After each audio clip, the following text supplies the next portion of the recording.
Donc le bas de mon frigo est devenu la zone de fermentation. Voilà, je vous montre. Donc ici nous avons aliments fermentés en tout genre.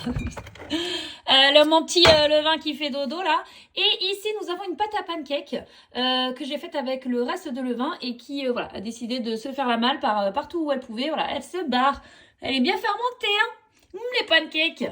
Foire aux questions suite à notre aventure levain. Aujourd'hui, on répond à une question que vous êtes beaucoup à m'avoir posée. Mais concrètement, ce levain écarté, comment je l'utilise, dans quoi je le mets, quelles sont les quantités, etc. Alors, c'est très simple, les copains, on ne se prend pas la tête. Ce levain écarté, donc cette partie de levain qu'on a enlevé tous les jours pour pouvoir nourrir notre levain quand on l'a démarré, c'est simplement de la farine et de l'eau qui a très légèrement fermenté. Donc, le but de le mettre dans d'autres recettes, c'est tout simplement de ne pas le jeter, d'accord, de ne pas gaspiller de la nourriture. Mais il faut absolument pas vous prendre la tête. C'est-à-dire que tout le levain que j'ai écarté, je le conserve au réfrigérateur plutôt que de le jeter. Je peux tout à fait rassembler mon levain écarté de tous les jours dans un seul et même bocal.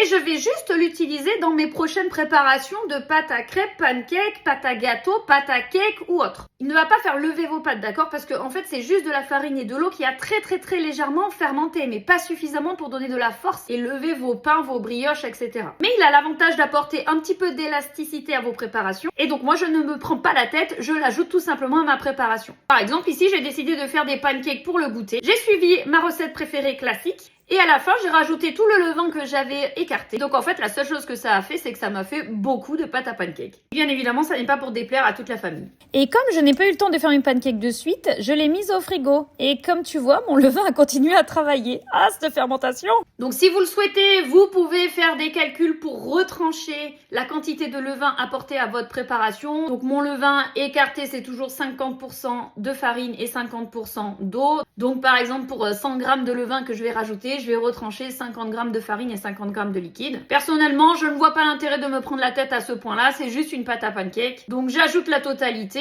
et ça me fera juste un cake plus gros, plus de pâte à crêpes ou plus de pâte à pancake. Ne vous inquiétez pas, cette quantité de levain écarté, c'est quelque chose qu'on a au début quand on fait naître notre levain. Ensuite, une fois qu'il sera en forme, on n'aura plus besoin d'écarter du levain puisqu'on va se servir de notre quantité de levain pour préparer notre pain. Voilà, j'espère que c'est plus clair. Si ça n'est pas le cas, n'hésitez pas à mettre votre question en commentaire. Et si tu as loupé notre aventure Je fabrique un levain pas à pas, tu retrouves toutes les vidéos détaillées dans mon profil.